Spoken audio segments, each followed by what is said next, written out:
আল্লাহ আমার রব, এই রবি আমার সব, দামে দামে তুন মনে তারি অনুভব। তোমার দুনিয়াতে আমি যেদিকে তাকাই, অথই নিয়ামতে ডুবে আছি সবাই।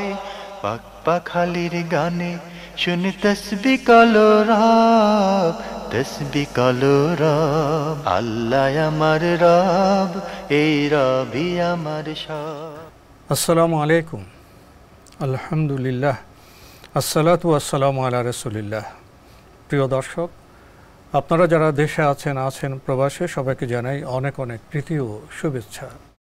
শুরু হলো এনটিভি আয়োজিত এবং ভীষণ নিবেদিত অনুষ্ঠান আপনার জিজ্ঞাসা। আপনাদের সাথে আছি আমি জাইনুল আবেদিন আজাদ, আর আপনাদের মনে জাগা প্রশ্নের জিজ্ঞাসার জবাব দিচ্ছেন বিশিষ্ট আলেম ডক্টর মোহাম্মদ সাইফুল্লাহ। আসসালামু আলাইকুম ওয়া রাহমাতুল্লাহি ওয়া বারাকাতুহু। প্রিয় দর্শক, চলুন তাহলে জিজ্ঞাসার জগতে। শুরুতে একটি ইমেল পাঠিয়েছেন তৌহিদ আলম আজিমপুর থেকে। লিখেছেন, আপনাদের ধন্যবাদ চমৎকার অনুষ্ঠানের জন্য। প্রশ্ন করেছেন, কোরবানির উদ্দেশ্যে গরু কেনার পর গরুর রশি ধরে সে গরু নাকি হাঁটিয়ে হাঁটিয়ে বাসায় আনতে হয়, এতে নাকি কদমে কদমে সওয়াব পাওয়া যায়। কোরআন হাদিস থেকে বিস্তারিত ব্যাখ্যা জানাবেন। উল্লেখ্য, এভাবে গরুর পেছন পেছন আস্তে আস্তে আমার জান রফা দফা অবস্থা, আরেকটু হলে মারাই পড়তাম।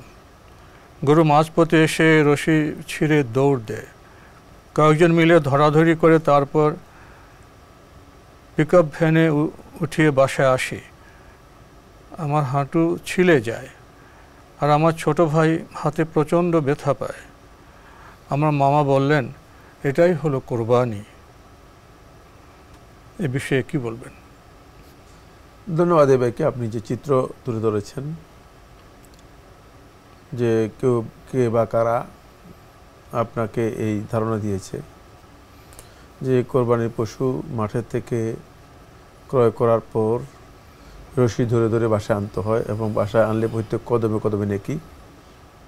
এটি ডাহা মিথ্যা বক্তব্য।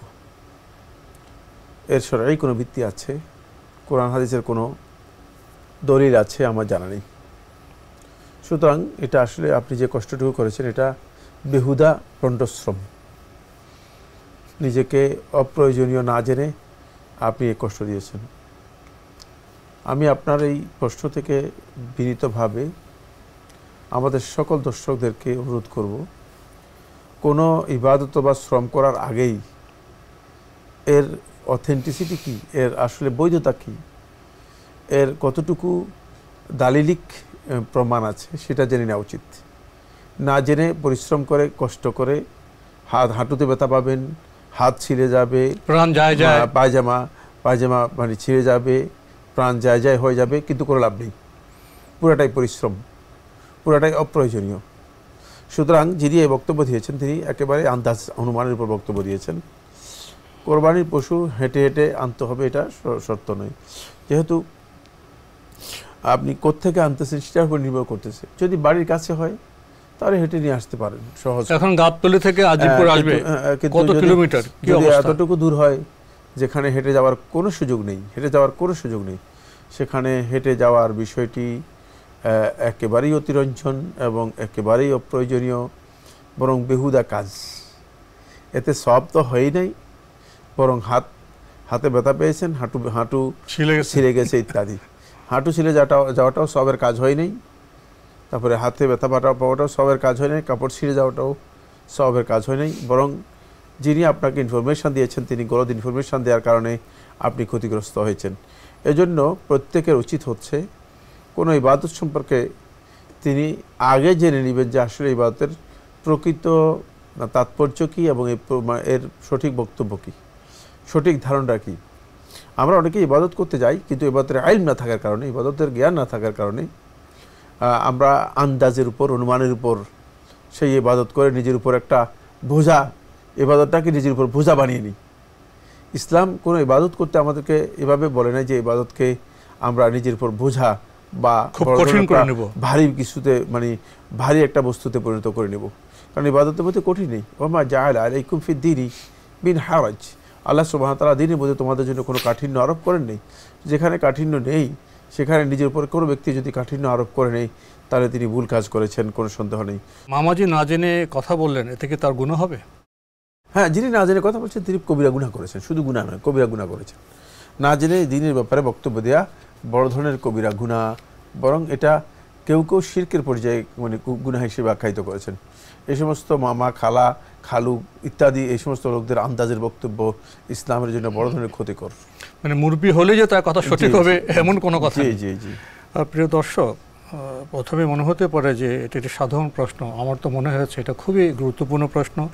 এবং আমরা এটাও জানলাম যে কোনো ইবাদত করতে গেলে আগে তার বিধান জানতে হবে, এবং যারা ফতোয়া দেবেন তাদের জেনে শুনেই ফতোয়া দিতে হবে, নাইলে তো কবিরা গুনাহ হয়ে যাবে। খুবই গুরুত্বপূর্ণ প্রশ্নের জবাব আমরা পেলাম প্রিয় দর্শক। আরও একটি ইমেল পাঠিয়েছেন ফাহিম রাফসান, গাজীপুর ঢাকা থেকে। লিখেছেন, হাদিসে নাকি এক পরিবারের পক্ষ থেকে কোরবানির কথা এসেছে। এই পরিবার বলতে কি শুধু স্বামী, স্ত্রী আর সন্তান সন্ততি, নাকি বিষয়টি আরও বিস্তারিত? একটু বুঝিয়ে বলবেন। আর পরিবারের কার সামর্থ্যের উপর কোরবানি নির্ভর করবে? ধন্যবাদ ভাইকে। আপনি প্রশ্ন করেছেন হাদিসে এক পরিবারের পক্ষ থেকে কোরবানির কথা বলা হয়েছে, সঠিক নয়। কোরবানি করবে যিনি সামর্থ্য আছে তার উপর। তার যদি পরিবার থাকে, পরিবার ইনক্লুড করতে পারবেন তিনি সওয়াবের ক্ষেত্রে। সওয়াবের ক্ষেত্রে তিনি ইশতেরাক করতে পারবেন, অংশগ্রহণ করতে পারবেন পরিবারকে। কিন্তু এক ব্যক্তি মানে কোরবানি করবে, মানে পরিবারের পক্ষ থেকে কোরবানি করতে হবে, এই বক্তব্য শুদ্ধ নয়। হাদিসে এই ধরনের বক্তব্য আসেনি। এটা মানে যারা উল্লেখ করেছেন বা তৈরি করেছেন তারা না বুঝে হাদিস সম্পর্কে জ্ঞান না রেখে বক্তব্য দিচ্ছেন। একজন ব্যক্তি কোরবানি করতে পারেন যার সামর্থ্য আছে। মান ওয়াজাদা মিনকুম সাআতান, রাসূলুল্লাহ সাল্লাল্লাহু আলাইহি ওয়াসাল্লাম স্পষ্ট করেছেন, মান তোমাদের মধ্যে যে ব্যক্তি, তো যে ব্যক্তি এখানে পরিবার নাকি, পরিবারকে বোঝায় না, ব্যক্তিকে বোঝায়। মান ওয়াজাদা মিনকুম সাআতান, তোমাদের মধ্যে যে ব্যক্তি সামর্থ্য লাভ করবে, আর্থিক সামর্থ্য লাভ করবে, সেই যেন কোরবানি করবে। সুতরাং কোরবানি করবে যে ব্যক্তি আর্থিক সামর্থ্য লাভ করবে, সেই কোরবানি করবে। সেক্ষেত্রে এই ব্যক্তি কোরবানি করার ক্ষেত্রে যদি তার পরিবার থাকে, তিনি পরিবারকে সওয়াবের মধ্যে ইনক্লুড করতে পারেন, এটা তার জন্য বৈধ রয়েছে। কারণ পরিবারের পক্ষ থেকে, সবার পক্ষ থেকে আলাদা আলাদা করার তো মানে সুযোগ নেই, তাহলে অনেক অনেক টাকা খরচ হয়ে যাবে। এখন তিনি নিজের পক্ষ থেকে যে কোরবানিটা করছেন, সেই কোরবানিটা নিজের পক্ষ থেকে এবং পরিবারের লোকদেরকে এর মধ্যে সওয়াবের মধ্যে ইনক্লুড করবেন।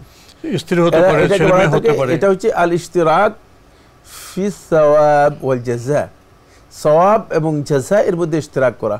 কারণ আপনি যখন আপনার মানে কোরবানি করবেন, তখন আপনার স্ত্রী, আপনার পরিবার পরিজন, সন্তান সন্ততি যারা আছে তারাও যেন কিছু সওয়াব পায়, এই জন্য সেখানে অনুমোদন দেওয়া আছে। সেই ক্ষেত্রে পরিবারকে এখানে ইনক্লুড করতে পারবেন সওয়াবের ক্ষেত্রে, মানে পরিবারের পক্ষ থেকে কোরবানি করতে হবে। এই বক্তব্য হাদিসের মধ্যে আসেনি। এই বক্তব্য হচ্ছে হাদিসে যে বক্তব্য এসেছে সেটা হচ্ছে মানে যেই ব্যক্তি কোরবানি করার সামর্থ্য রাখবে সেই ব্যক্তি কোরবানি করবে। সেক্ষেত্রে যদি পরিবারের অন্য সদস্য যারা আছে তারাও আর্থিক সামর্থ্য রাখেন, তাহলে তারাও কোরবানি করতে পারবেন, তার উপর কোরবানি করতে হবে। যেমন পরিবারে আরেকজন সদস্য রয়েছে, তিনি আর্থিকভাবে অনেক সচ্ছল, অনেক সামর্থ্য আছে, তিনিও কোরবানি করবেন, কারণ তিনি আল্লাহ সন্তুষ্টির জন্য এই ইবাদতটুকু পালন করবে। এটা শাআইরুল ইসলাম, ওয়াল বুদনা জাআলনাহা মিন শাআইরিল্লাহ, এটা আল্লাহ তার নিদর্শন সমূহের অন্যতম একটি। আল্লাহ রাব্বুল আলামিন আল্লাহর বান্দাদের জন্য যে সমস্ত নিদর্শন দিয়েছেন তার মধ্যে এটা অন্যতম একটি নিদর্শন। সুতরাং তিনি অবশ্যই সেক্ষেত্রে কোরবানি করবেন ব্যক্তির পক্ষ থেকে, কোরবানি যে কোনো ব্যক্তি, সবে পরিবারের সবাই। আরেকটি প্রশ্ন করেছেন, পরিবারে কার সামর্থ্যের উপর কোরবানি নির্ভর করবে? পরিবারের প্রধান যিনি, তার সামর্থ্যের উপর নির্ভর করবে। এখন যদি পরিবারের মানে পরিবার প্রধান যিনি, তার সামর্থ্য না থাকে, যদি পরিবারের অন্য কোনো সদস্যের সামর্থ্য থাকে, তিনি যদি সহযোগিতা করেন করতে পারেন, তাও জায়েজ রয়েছে।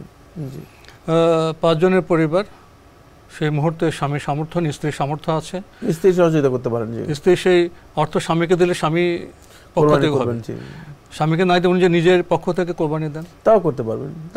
তো সেক্ষেত্রে কি সবাইকে সবের মধ্যে ইনক্লুড করতে পারবেন? সেটা তো বলেছি, সবের মধ্যে পরিবারকে ইনক্লুড করতে পারবেন। আচ্ছা, আরেকটি প্রশ্ন আপনি করেছেন, একটি পরিবারে আছেন মা, ছেলে, ছেলের বউ, তাদের সন্তান মা ও ছেলে উভয় আয় আছে, এক্ষেত্রে কোরবানির জন্য দুইজনে মিলে একটি ছাগল বা খাসি দিলে কি আদায় হয়ে যাবে? প্রসঙ্গত আরেকটি বিষয় যে ওই পরিবারের ছেলে যদি সামর্থ্য না থাকে তাহলে সামর্থ্যবান মা এর উপর কোরবানির বিধান কি? সেক্ষেত্রে যার সামর্থ্য আছে তিনি কোরবানি দিলে তা কোরবানি আদায় হয়ে যাবে। তিনি যখন কোরবানি দিবেন তখন ফ্যামিলির অন্য সদস্যদেরকে সওয়াবের মধ্যে ইনক্লুড করবেন, সওয়াবের মধ্যে তাদের ইশতেরাক করবেন, অর্থাৎ পরিবারের অন্য সদস্যরা যাতে করে সওয়াব থেকে বঞ্চিত না হয় সেদিকটা তিনি খেয়াল রাখবেন। ভাই ফাহিম রাফসান আপনি আরও লিখেছেন, কোরবানির ক্ষেত্রে পশুটি কি কোরবানির পূর্বে নির্ধারিত সময়ে লালন পালন করার কোনো শর্ত রয়েছে? এর কারণ হিসেবে অনেকে বলেন যে পশুর প্রতি মহব্বত তৈরি হওয়াটা জরুরি। আদৌ কি এর কোনো ভিত্তি আছে? না, এ ধরনের কোনো ভিত্তি নেই, এ বক্তব্যের কোনো ভিত্তি নেই। লালন পালন করার বিষয়টি বাধ্যতামূলক কিছুই না, শর্তও নয়। জি। আরও লিখেছেন, কোরবানির পশুর গলার দড়ি কি পুনঃব্যবহারযোগ্য বা পরবর্তীতে ব্যবহার শরিয়া সম্মত? হ্যাঁ, দড়ি ব্যবহার করতে পারেন, ব্যবহার করা জায়েজ রয়েছে। যদি মালিক ব্যবহার করেন করতে পারেন, কিন্তু মালিকের জন্য জায়েজ নেই, তিনি বিক্রি করতে পারবেন। তিনি প্রয়োজন হলে সেটা অন্য কাউকে, গরিব মিসকিনদেরকে দিয়ে দিবেন। জি, আমরা জানলাম বিষয়টি সম্পর্কে। প্রিয় দর্শক, আরও একটি ইমেল পাঠিয়েছেন রফিকুল হায়দার চৌধুরী রফিক। লিখেছেন, আল্লাহ আমাদের শরীরের অঙ্গগুলির মধ্যে যা যতটি প্রয়োজন ঠিক ততটি দান করেছেন। কয়েকটি অর্গান দুটি করে, কয়েকটি একটি করে দিয়েছেন। ডাক্তারের পরামর্শে নিজের জীবনকে ঝুঁকির মধ্যে ফেলে দিয়ে অন্যকে একটি কিডনি দান করা কি জায়েজ? জি, কোনো ব্যক্তির যদি জীবন বিপন্ন হওয়ার সম্ভাবনা থাকে তার জীবন বাঁচানোর জন্য কিডনি দেওয়া জায়েজ। কারণ আপনার জন্য একটা কিডনি যথেষ্ট। একটা আল্লাহ সুবহানাহু ওয়া তাআলা অতিরিক্ত দিয়েছেন, এটা আল্লাহ রাব্বুল আলামিনের হিকমত। আল্লাহ রাব্বুল আলামিন কিছু কিছু জিনিস শরীরের মধ্যে অতিরিক্ত দিয়েছেন, এগুলো বান্দাদের জন্য প্রয়োজন হবে। এই জন্য সেক্ষেত্রে আপনি যদি একটা কিডনি দেন, মানে আর এর মাধ্যমে যদি একজন ব্যক্তির জীবন বিপন্ন অবস্থা থেকে তাকে মুক্তি দেন, তাহলে এটা আপনি বড় ধরনের সওয়াবের কাজ করলেন। ফামান আহিয়াহা ফাকান্নামা আহিয়ান নাস জামিআ। আল্লাহ সুবহানাহু ওয়া তাআলা কোরআনে কারীমে ইরশাদ করেছেন, যে ব্যক্তি একটা জীবনকে জীবিত করলো, সে গোটা মানব গোষ্ঠীকে জীবিত করার যেই মর্যাদা, সে মর্যাদায় আসীন হলো। কারণ এটা অত্যন্ত গুরুত্বপূর্ণ বিষয়। একজন মানুষকে মানে কিডনি দিয়ে সহযোগিতা করা এটা জায়েজ, তবে বিক্রি করা জায়েজ নেই। এটা সুনির্দিষ্ট ব্যক্তির জন্য হতে হবে। এক শর্ত আছে এর মধ্যে, এগুলো কমন বক্তব্য নয়, এগুলো প্রত্যেকটির মধ্যে শর্ত আছে। এক নম্বর হচ্ছে সুনির্দিষ্ট ব্যক্তির জন্য হতে হবে, আর ওই ব্যক্তির হাজাটা মানে এমন হাজা হতে হবে জরুরা, যে মানে অবশ্যই তার প্রয়োজন, জরুরি প্রয়োজন, এছাড়া জীবন বিপন্ন হয়ে যাবে। আর 3 নম্বর প্রয়োজন হচ্ছে এটা বিক্রি করা যাবে না, বিক্রিযোগ্য নয়। শরীরের কোনো অঙ্গ প্রত্যক্ষ কোনো ব্যক্তির জন্য বৈধ নয় যে তিনি বিক্রি করে দেবেন। 4 নম্বর আর বিষয় হচ্ছে তিনি কমনভাবে দান করতে পারবেন না, নির্দিষ্ট ব্যক্তির জন্য দান করবেন, কমনভাবে দান করবেন না। 5 নম্বর পয়েন্ট হচ্ছে সেটা হলো অবশ্যই মানে মেডিকেলি তাকে এটা ক্লিয়ার করতে হবে যে মানে তার এই কিডনি নেওয়ার পরে তার কাছে একটা কিডনি থাকলে তিনি জীবন যাপন করতে কোনো ধরনের সমস্যা থাকবে না। কারণ নিজের মৃত্যু ঘটিয়ে নিজের ধ্বংস করে অন্যকে সহযোগিতা করার, নিজেকে ঝুঁকির মধ্যে ফেলে অন্যকে সহযোগিতা নয়। মেডিকেলি মানে কমনলি আমরা জেনারেল যেটা মানে দুনিয়ার কেউ তো আসলে বাঁচবে না, এই ব্যক্তি হয়তো পরের দিনও মারা যেতে পারে, কিডনি না দিলেও মারা যেতে পারে। সুতরাং এই মাসালা আলোচ্য বিষয় হচ্ছে মেডিকেলি এটা অবশ্যই ক্লিয়ার থাকতে হবে যে এই ব্যক্তি কিডনি দিলে তাহলে তার মানে জীবন যাপনের জন্য বড় ধরনের কোনো ঝুঁকি থাকবে না। এটা নিশ্চিত হওয়ার পর আপনি কিডনি দিতে পারবেন। কিন্তু বারবার বলছি সেটা হলো এই কিডনি দেওয়ার ক্ষেত্রে কিডনি বিক্রি করা এটি হারাম, এবং যেটা আমরা লক্ষ্য করে থাকি যে অনেকেই অল্প কিছু টাকার বিনিময়ে, হয়তো 5 লাখ 7 লাখ 10 লাখ টাকার বিনিময়ে তারা কিডনি বিক্রি করে দিচ্ছেন। এটি ভয়ঙ্কর অপরাধ, এটা জায়েজ নেই এবং এটা হারাম। আমরা জানলাম বিষয়টি সম্পর্কে। প্রিয় দর্শক আরও লিখেছেন, মরণোত্তর দেহদান, চক্ষুদান ইত্যাদি কি জায়েজ? না, এগুলো হারাম, সম্পূর্ণ হারাম। মরণোত্তর দেহদান, চক্ষুদান যে পদ্ধতি রয়েছে এই পদ্ধতি সম্পূর্ণ হারাম, এবং যিনি করবেন তিনি মানে হয়তো কাফের হিসেবে মৃত্যুবরণ করবেন, তার মৃত্যুটা কুফুরি অবস্থায় মৃত্যুবরণ করবেন। আর তিনি কারণ আল্লাহ তাআলার নিয়ামতকে অস্বীকার করে তিনি মৃত্যুবরণ করেছেন, তিনি মনে করছেন এটা দান করার বিষয়, এটা দান করার বিষয় নয়, এটা দান করার জিনিস নয়। সুতরাং এই ধরনের চক্ষুদান, তারপর আরও কি দান আছে, চক্ষুদান আছে, তারপর আর কি দান আছে, মরণোত্তর দেহদান ইত্যাদি, এগুলো সম্পূর্ণ হারাম। তাহলে তো মানুষ মোটামুটি মরণোত্তর সব কিছু বিক্রি করে দিয়ে সে মানে সুন্দরভাবে বেঁচে গেল। বলে যে যখন দান করা, যে জিনিসটা দান করা যায় সেটা বিক্রি করাও জায়েজ। সুতরাং এটা দান করা জায়েজ নেই, বিক্রি করাও জায়েজ নেই। তাহলে চক্ষু বা কিডনি দেওয়া যাবে নির্দিষ্ট ব্যক্তি? ওই যে আগে যে শর্তগুলো বলেছি সেগুলো খুবই ইম্পর্টেন্ট বিষয়, খুবই ইম্পর্টেন্ট বিষয়। সুনির্দিষ্ট ব্যক্তির জন্য জায়েজ রয়েছে, কারণ আপনি একজন ব্যক্তিকেই সেখানে কি করলেন, বাঁচানোর জন্য চেষ্টা করলেন। আর এটা হলো আপনি মানে দিলেন, কেন দিলেন আপনি জানেন না। সেখানে হয়তো হতে পারে যে কোনো সুনির্দিষ্ট কোনো ব্যক্তির কোনো কল্যাণে আসতে পারে, নাও আসতে পারে। সবশেষে আপনি লিখেছেন, আল্লাহ যে অঙ্গগুলো দুটো করে দিয়েছেন তার একটি কি দান করার জন্য দিয়েছেন? না, একথা মিথ্যা। দান করার জন্য কোনো অঙ্গ আল্লাহ সুবহানাহু ওয়া তাআলা দেন নাই। আল্লাহ রাব্বুল আলামিন দান করার জন্য দেন নাই। এই প্রত্যেকটি অঙ্গেরই কাজ আছে, প্রত্যেকটি অঙ্গের কাজ আছে, বিশেষ প্রয়োজনে বিশেষ সময়ে দানের প্রসঙ্গ আসবে। কিন্তু মানে যেই জায়গায় মানে আপনার কোনো প্রয়োজনে অন্যের সুবিধা এর মাধ্যমে হাসিল করা সম্ভব হয়, সেখানে দান করা জায়েজ। কিন্তু দান করার জন্য আল্লাহ তাআলা দেন নাই, নাউযুবিল্লাহি মিন যালিক। কারণ আপনার চোখ যদি একটা খুলে ফেলা হয়, এই যে ভাই যে প্রশ্ন করলেন, একটু বিবেক দিলেই বুঝতে পারতেন, চোখ যদি একটা খুলে ফেলা হয় তাহলে আরেক চোখ দিয়ে আপনার দেখাটা কোন পর্যায়ের হবে? দেখার পার্সেন্টেজ হয়ে যাবে 40%। আর সেই চোখ আস্তে আস্তে মানে যদি কোনো কারণে ভুল হয়, আস্তে আস্তে সেটা দৃষ্টি ড্যামেজ হয়ে যাবে, ব্যক্তির যে দেহ সৌষ্ঠবগত সৌন্দর্য সেখানে তো হানি ঘটবে। সুতরাং এটা আল্লাহ সুবহানাহু ওয়া তাআলা দিয়েছেন। প্রত্যেকটি জিনিসের সাথে একটা ভারসাম্য আছে, সৌন্দর্য আছে। এই জন্য আল্লাহ তাআলা বলেছেন, আল্লাযী খালাকা ফাসাওয়া, যিনি সৃষ্টি করেছেন এবং সৃষ্টিটাকে সুশোভিত করেছেন। তো সৃষ্টিটা চোখ যদি একটা দিয়ে, এটা হারমোনিয়াস, সামঞ্জস্যপূর্ণ, খুবই সুন্দর। এখন চোখ যদি একটা দিত, কোন জায়গায় দিত? কপালের উপর। তা দেখতে কিভাবে? এটা একটা বিবেচনার বিষয় রয়েছে, এটি খুবই সহজ বিষয়। এজন্য মানুষদেরকে সৃষ্টি করেছেন, লাকাদ খালাকনাল ইনসানা ফি আহসানি তাকওয়িম। আর আমি মানুষদেরকে সৃষ্টি করেছি অত্যন্ত সুন্দর গঠন দিয়ে। এই সুন্দর গঠনের কারণে আল্লাহ রাব্বুল আলামিন প্রত্যেকটা জিনিসকে ডবল করে দিয়েছেন। হাত যদি দুইটা না দিয়ে একটা দিতেন, কোন জায়গায় দিতেন? আপনি প্রশ্নের উত্তর দেন, দিতে পারবেন না। মানুষের দেহের যে আঙ্গিক সৌষ্ঠব, এটা খুবই সুন্দর, ভারসাম্যমূলক। এখানে অন্য কথা বলার সুযোগ নেই, মোটেও না। আমরা অন্য প্রশ্নে যাচ্ছি। প্রিয় দর্শক, আমাদের হাতে আরও একটি ইমেল পাঠিয়েছেন। রেজাউর রহমান লিখেছেন, জাকাতের জন্য উপযুক্ত পরিমাণ টাকা কি 1 বছর গচ্ছিত থাকতে হবে? আমার এক রমজান থেকে আরেক রমজান পর্যন্ত হিসেব করে থাকি। এভাবে হিসাব করলে 365 দিন হয় না।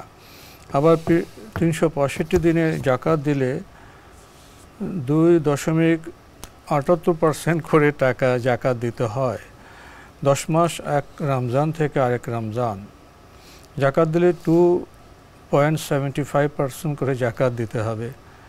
সবার সুবিধার্থে জাকাত ক্যালকুলেশনটা একটু বুঝিয়ে বলবেন। জাকাত ক্যালেন্ডার যেটা এক রমজান থেকে এক রমজান, হ্যাঁ, জাকাত ক্যালেন্ডার আপনি নির্ধারণ করবেন।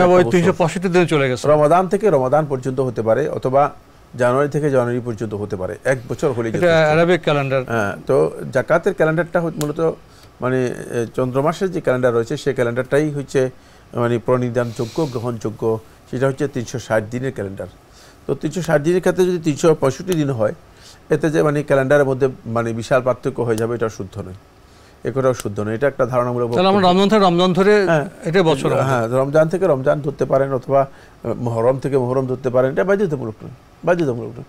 মানে কোনো ব্যক্তি নিজের মানে কমফোর্টেবল যেটা হয়, তার হিসাবে সুবিধা যেটা, জানুয়ারি থেকে ডিসেম্বর ধরতে পারেন, জানুয়ারি থেকে রমজানে ধরে অথবা জুন থেকে জুলাই ধরতে পারেন। কিন্তু রমাদান থেকে রমাদান সালাফদের আমল সাব্যস্ত হয় যে জন্য, যেহেতু রমাদান মাসে দান করাটা অনেক গুণে ফজিলতের বিষয় রয়েছে। আর রমাদান মাসে ফরজ ইবাদতটুকু আদায় করে দিতে পারলে তিনি সবচেয়ে বেশি সওয়াব লাভ করতে পারবেন। এই জন্য সলফে সালেহিনগণ রমাদান মাসে যাকাতটাকে কী করেছেন, হিসাব করতেন, এবং রমাদান থেকে রমাদানটাকেই তারা হিসাবের মাস হিসেবে গ্রহণ করেছেন, মানে চন্দ্রবর্ষ হিসেবে যাকাতের জন্য গ্রহণ করেছেন, যাকাত বর্ষ হিসেবে গ্রহণ করেছেন। সুতরাং এটাকে গ্রহণ করাটা সবচেয়ে উত্তম। কিন্তু কোনো ব্যক্তি যদি আলাদা কোনো ক্যালেন্ডার অনুসরণ করে থাকে, তিনি তার জন্য বৈধ, তিনি সেই ক্যালেন্ডার অনুসরণ করতে পারবেন। জি, তো সেখানে ওই 8% হবে। হ্যাঁ, 8% হবে। এটা ওখানে একদল লোক এটা আন্দাজের উপর ধারণা করে বলে দিয়েছেন যে 2.65 অথবা 2.78 বেশি হবে, 2.65 অথবা 67 এরকম কিছু একটা হতে পারে। যাই হোক, যেটা বলেছেন সেটা গলত, কারণ একটা বর্ষ হিসাব করলে যথেষ্ট।